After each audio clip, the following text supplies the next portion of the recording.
За сайн байцгаана хүмүүс. Өнөөдрийн хичээлийн сэдэв бол магадлал ба статистик. За энэ бүлэг сэдвээр дараах мэдлэг чадрыг эзэмшиж болно. X дискрет самсаргуу өргөчийн магадлалын даргалтыг өснөхтөр харуулах. X дискрет самсаргуу өргөчийн математик дундаж дисперс стандарт хазаалтыг тооцоолох. Үндсэн ойлголт өгье. Бидний эргэн тойронд байгаа орчин нийгэмд илэрч байгаа альбаа үзэгдлийг ямар нэгэн туршилтын үр дүн гэж үзэж болно. Энэ туршилтыг тодорхой орчин нөхцөл бүрдүүлэн хүн хийсэн байж болохоос гадна байгаль өөрөө ч хийсэн байж болдог. Жишээлбэл шоо ороход 3 өдөр тус, зоос шидэхэд сүл дээр буух, бороо орох, солонго татах гэх мэт. Цаашид бид альбаа үзэгдлийг заавал туршилттай холбон авч үзэх ба харин тэрхүү үзэгдэл нь туршилт бүр дээр заавал илэрх албагүй. Ингээд тухайн туршилтаар илэрч болох үр дүнг үзэгдэл гэдэг байна. За тэгвэл санамсаргүй үзэгч гэж юу хэлэх вэ гэж. Туршилтын үр дүнд илэрх үзэгдэл болон түүнд харгалзуулсан тоон утгуудыг санамсаргүй хувьсгч гэнэ. Санамсаргүй хувьсгчийг латин цагаан толгойн том үсгээр тэмдэглэж болно.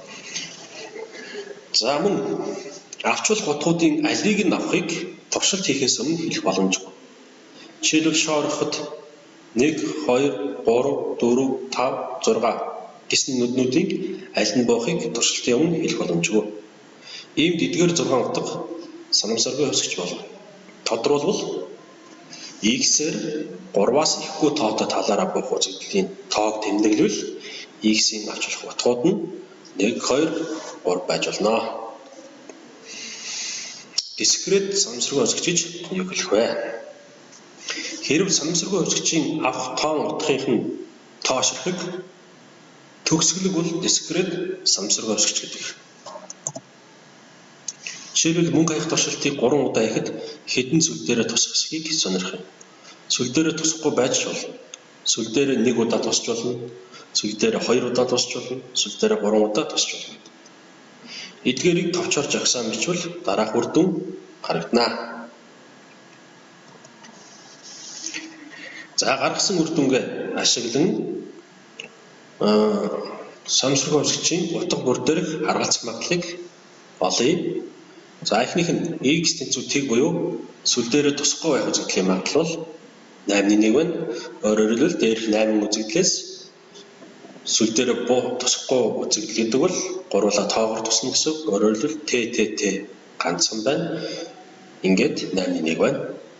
Дараагийнх нь X тэнцүү 1 буюу сүл дээрээ 1 удаа тусах үзэгдлийн магадлал 8-3. Дараагийнх нь X тэнцүү 2 буюу сүл дээрээ 2 удаа тусах үзэгдлийн магадлал 8-3. За хамгийн сүүлд нь X тэнцүү 3 буюу сүл дээрээ 3 удаа тусах үзэгдлийн магадлал 8-1 гарч байна. Эдгээр өгөгдлүүдээр бид дараах үслэгтийг зохиож бас болно. За эхний игнэнд X-ээр буюу сүлдний тоог тэмдэглэсэн байна. Сүлдний тоо тэг 1, 2, 3 байж болно. Хоёр дахь игнэнд харгалзах магадлалыг тэмдэглэсэн байна. Тэг үед 8-1, 1 үед 8-3, 2 үед 8-3, 3 үед 8-1. За эдгээр магадлалуудыг хооронд нэмэх юм бол 1 гарна. За эдгээр тодорхойлолтоо гаргаж ирье. X дискрет санамсаргүй хувьсгчийн бүх боломжит утганд магадлалыг нь харгалзуулсныг X дискрет санамсаргүй хувьсгчийн магадлалын даргалт гэж нэрлэдэг. За заримдаа даргалтын хуульч гэж ярьдаг. Тэгэхээр бид цаашдаа X дискрет санамсаргүй хувьсгчийн магадлалын даргалтыг өснөлтөөр зохиож сурахна. За сая хэлсэн дискрет санамсаргүй хувьсгчийн бүх боломжит утга авах магадлалын нийлбэр нь нэгтэй тэнцүү. Өөрөөр хэлбэл дараах өснөлтийг бид бичиж болох нэ. За цааш нь. За саяныхаа ойлголтуудаа ашиглан жишээ дасгал ажлын эхний жишээ дискрет санамсаргүй хувьсгч X-ийн магадлалын даргалт дараах өснөлтөөр өгөгдсөн байж болох уу гэж. За өснөлтийг бүгдээрээ харж байна. тэг 1 2 3 4 гэсэн утга авч байна. Түүнд харгалзах магадлалууд нь тэг 105, тэг 115, тэг 12, тэг 115, тэг 145. За шалгахдаа бид харгалзах магадлалуудыг нь хооронд нь нэмээд гарсан үр дүнг сонирхъя. За ангилахад бол гарах үр дүн бол 1.1 гарч байна.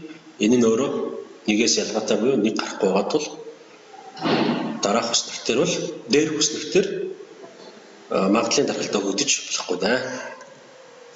За Б жишээ сонирхъя. Тэгвэл магадлалын дархалтын хүснэгт ингэж өгдөж болох уу гэж Б дээр. За Б-г сонирхох юм бол төгсгөлгүй буурж байгаа харагдаж байна. За тодруулбал бүр төгсгөлгүй буурах геометр бариграас харагдаж байна. За тэр харгалзах магадлалуудыг нь хооронд нь нэмье. Өөрөөр хэлбэл төгсгөлгүй буурах геометр бариграсын нийлбэр болох томьёо ашиглаад бодъё. За энэ тооцоолыг хийх юм бол урд дүн нь 1 гэж гарна. Өөрөөр хэлбэл 1 гарсан тул дээр хүснэгтэр магадлалын дархалтын хүснэгт өгөгдөж болох нэ. За дараах жишээ бодлогыг бодъё. Хайрцагт 4 улаан 3 ногоон харандаа байв. Хайрцагаас таамгаар 3 харандаа авъя. Сонгосон 3 харандаанд улаан харандаа хичнээн таарах гэдгийг сонирхъя. За мөн дискрет самсаргүй өсгчийн магадлалын дархалтын хүснэгтийг зохионо. За X-ээр сонгосон 3 харандаанд байх улаан харандааны тоог тэмдэглэе. Тэгвэл дараах үр дүн буюу дараах хүснэгтэр магадлалын дархалт нь харагдана. За X тэг байж болно. Өөрөөр хэлбэл нэг ч улаан харандаа байхгүй, эсвэл нэг улаан харандаа байж болно, эсвэл хоёр улаан харандаа байж болно, эсвэл гурван улаан харандаа байж болно. За түүнд буюу эдгээр утгуудад харгалзах магадлалуудыг хэрхэн олсныг доош нь самбарт тайлбарлаж өгье. За хүүхдүүдээ. За бид X дискрет санамсаргүй өсгчийн бүх боломжит утганд магадлалыг нь харгалзуулсныг X дискрет санамсаргүй өсгчийн магадлалын дархалт өгдлөө гэж ярьсан. За тэгвэл магадлалын дархалтыг хүснэгтэр болон диаграмаар дүрсэж болдог байх нэ. За бүгдээрээ хамтдаа дараах жишээг бодъё. За багш нь бодлого уншаад өгье. Хайрцагт 4 улаан 3 ногоон харандаа байв. Хайрцагаас таамгаар 3 харандаа авахад хэдэн улаан харандаа таарахыг сонирхож. За тэгээд магадлалын дархалтыг зохиоё. За энэ жишээн дээр бол бүгдээрээ өмнө үзсэн тодорхойлолтуудаа санах юм бол X хувьсгчаар буюу X-ээр юуг сонгож авах вэ гэвэл 3 харандаанд байх улаан харандааны тоог тэмдэглэе. X-ээр сонгож авсан 3 харандаанд таарах өөрөлдөл байх улаан харандааны тоог X дискрет санамсаргүй өсгчээр тэмдэглэе. За тэгвэл X тэнцвэр тэг буюу өөрөөр хэлбэл X нь улаан харандааны тоо юм бол тэг байна гэдэг нь нэг ч улаан байхгүй буюу тэг улаан 3 ногоон байх. Тэг улаан 3 ногоон. За тэгэхээр магадлалынхаа дархалтын хүснэгтэн дээр бид X хувьсгчийн маань эхний утга бол тэг байж болох нь. За эсвэл нэг улаан буюу X нь 1 байж болно, 2 улаан байж болно, 3 улаан байж болно. За энд бол бид нийлбэрээ бичиж болно. Бүх магадлалын нийлбэр бол 1 гарах ёстойг өмнө үзсэн байгаа. За бид энэ хоосон 4 нүдийг бөглөхүүллээ. За хэдүүлээ эхнээс нь бөглөөд явъя. Өөрөөр хэлбэл тухайн үзэгдэх бүрийнхээ магадлалыг олох нэ. За эхнийх нь 3 харандаа сонгоход тэг улаан 3 ногоон гэдэг маань 4 улаан байгаа учраас 4 улаанаас тэг улаан сонгогдно гэсэн үг. П1 бичиж. За 4 улаанаас тэг улаан сонгогдно гэдэг бол C4-өөс тэг. Үрчхэн 3 ногоон чинь 3 ногоон сонгогдно гэхээр C3-аас 3. За бүх боломжит үзэгдэл бол C нийт 4 улаан 3 ногоон нийлээд 7 харандаанаас 3 харандаа сонгох боломжтой буюу C7-оос 3 байх нэ. За энийг бодох юм бол C4-өөс тэг чинь 1, 3-аас 31, 7-оос 30 35 гарч байгаа. 35-ны 1 байна. За энэ магадлалыг тгийхэд ор харгалзуулаад бичиж байна. 35-ны 1. За үүнтэй адилхан дараагийн үзэгдэл рүү оръё. X нь 1 буюу 1 улаан 2 ногоон сонгогдох. За 1 улаан бол 4 улаанаас сонгогдно. C4-өөс 1. 2 ногоон бол 3 ногооноос сонгогдно. C3-аас 2. Уваахан C7-оос 3 байгаа. За энийг тооцоолох юм бол 35-ны 12 байна. За энэ магадлалаа нэгийн доор харгалзах нүдэнд бичье. 35-ны 12. За одоо бидэнд хоёрхан үзэгдэлийн магадлал олох үйлдэлээ. X2 буюу 2 улаан 1 ногоон гэдэг бол 2 улааныг 4 улаанаас сонгоно. C4-өөс 2.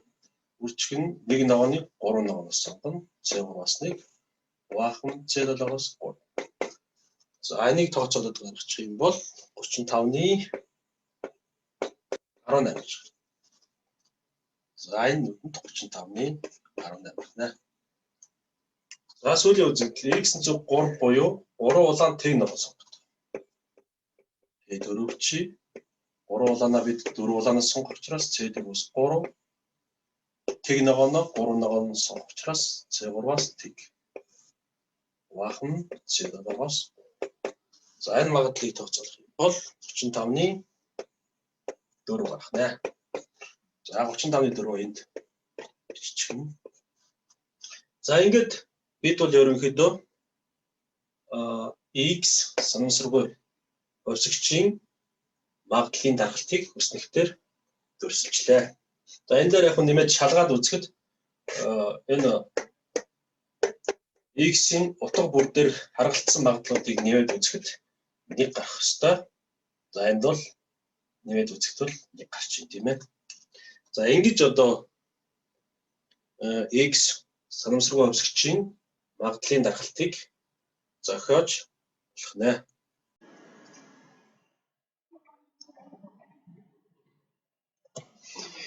За цааш нь математик дундч гэж юу хэлж байна вэ? Дискрет санамсаргүй хувьсгчийн боломжит утга бүрийг харгалзах магадлалаар нь үржүүлж нэмсэн хэлбэрийг уг санамсаргүй хувьсгчийн математик дундч. За дараах тэмдэглэгийг бичиж аваарай хүүхдүүд. Тэгвэл математик дундчийн чанарууд бас гарч ирэх нэ. Тогтмол хувьсгч C-ийн математик дундч C-тэйгээ тэнцв. Тогтмол хувьсгчийг математик дундчийн тэмдгийн өмнө гаргаж болно. Хоёр санамсаргүй хувьсгчийн нийлбэрийн математик дундаж тэдгээрийн математик дундчуудын нийлбэртэй тэнцв. За энэ нь энэ ширхэг санамсаргүй хувьсгчийг хөвдөж тус бүрийн математик дундчуудын нийлбэртэй тэнцв гарч болно.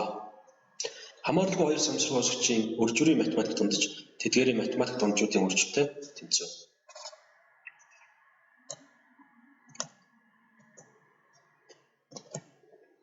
За цааш нь санамсаргүй хувьсгчийн дисперс стандарт хязгаартын талаар.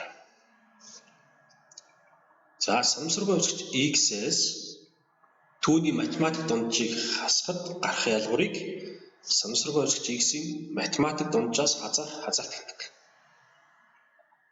За хазаалтын математик дундаж тэгтэй тэнцвэр байна. За үүнийг математик дунджийн чанар ашиглаад гаргаж болно. Дараагийнх нь хазаалтын квадратын математик дунджийг санамсаргүй хувьсгч X-ийн дисперс гэд дараах байдлаар тэмдэглээд олдог. За өөрөөр хэлбэл дисперс нь сөргөжтэй байна. Дисперсийн арифметик квадрат язгуурыг санамсаргүй хувьсгч X-ийн стандарт хазаалт гэнэ.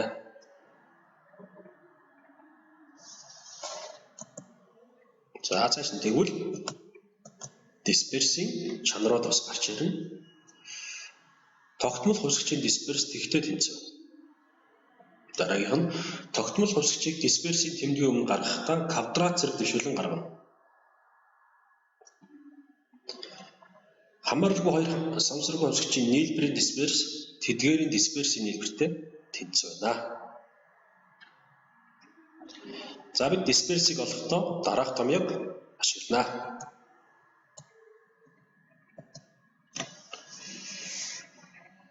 Хувьсгчийн квадратуудын математик дунджаас математик дунджийн квадратыг хасна.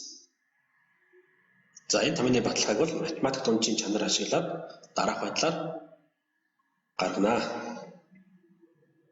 За хүүхдүүд энэ томьёогоо ашиглан дараах бодлогуудыг хамтдаа бодъё. За хүүхдүүд тэгэхээр бид сая үзсэн санамсаргүй хувьсгчийн математик дундаж disperse стандарт хазаалт гэсэн энэ ойлголтуудаа ашиглан дараах жишээтэй танилцъя. За багш нь жишээгээ уншаад өгье. X-ээр шог орхиход тусах нүдний тоог тэмдэглэе. Тэгвэл санамсаргүй хувьсгч X-ийн disperse-ийг олъё. Өөрөөр хэлбэл X маань санамсаргүй хувьсгч болох юм тийм ээ. За бид сая үзсэн томьёо осоор бол disperse-ийг за энэ томьёогоор олно гэдгийг бол сая үзсэн байгаа. Тэгэхээр энэ томьёогоо ашиглан disperse-ийг олъё. За disperse-ийг байгуулахын тулд мэдээж математик дундаж хэрэгтэй байна. Тэгэхээр математик дунджаа олохын тулд магадлалын тархалтын үснэгтэй хамтдаа зохиоё. За X нь дискрет санамсаргүй хувьсгч учраас төгсгөлөг буюу 1 2 3 4 5 6 гэж дугаарлагдана. Өөрөөр хэлбэл X бол шоо ороход нэг нүдээрээ тусч болно. Эсвэл хоёр нүдээр, гурван нүдээр, гэх мэтлэн 4 5 6 гэдэг аль ч нүдээр тусах боломжтой юм аа. За харгалзах магадлалыг нь бид сайн мэднэ. Шоо ороход нэг нүдээр тусах магадлал 6-ны 1, хоёр нүдээр тусах нь мөн адил 6-ны 1, 6-ны 1 өөрөлд бүгд ижил боломжтой байх нэ. Эндээрээ 6-ны 1 байх нэ. За энэ үснэгтэй ашиглаад одоо хэдүүлээ математик дундаж авъя. За математик дундажвал санамсаргүй хувьсгчийн утга бүрийг харгалзах магадлалаар нь үржүүлээд нэмэхэд гардаг тоо байгаа тийм ээ. За тэгвэл 1-ийг үржих нь 6-ны 1, нэмэх нь 2-ыг үржих нь 6-ны 1, нэмэх нь 3-ыг үржих нь 6-ны 1, нэмэх нь 4-ыг үржих нь 6-ны 1, нэмэх нь 5-ыг үржих нь 6-ны 1, нэмэх нь 6-ыг үржих нь 6-ны 1 байна. За эдгээрийг тооцоолох юм бол 6-ны 27 буюу 3 тураачаар за 6-ны 21 юм байна. 6-ны 21 3 тооцоолохоор 2-ны 7 гарах нэ. За энэ бол 2-ны 7 бол математик дутаж байна. За дараагийнх нь бид X-ийн квадрат буюу манай X-ийн санамсаргүй хувьсгч X-ийн квадратуудын математик дундаж болох нэ. За энэ бол 1-ийн квадрат үржих нь 6-ны 1, 2-ын квадрат үржих нь 6-ны 1, 3-ын квадрат үржих нь 6-ны 1, 4-ийн квадрат үржих нь 6-ны 1, 5-ын квадрат үржих нь 6-ны 1, 6-ын квадрат үржих нь 6-ны 1 болно. За энийг тооцоолох юм бол 6-ны 91 гарна. 6-ны 91. За энэ бол X квадратуудын математик дундаж. За бид одоо энэ disperse-ийг олох сүүлд гаргасан томьёонд орлуулахад бэлэн боллоо. За тэгэхээр dx буюу disperse тэнцүү. За квадратуудын математик дундаж гэдэг бол сая бидний гаргасан ёсоор бол 6-ны 91 хасдаг нь за математик дунджийн квадрат X-ийн математик дунджийн квадрат. X-ийн математик дундаж бол 2-ны 7 гарсан байгаа.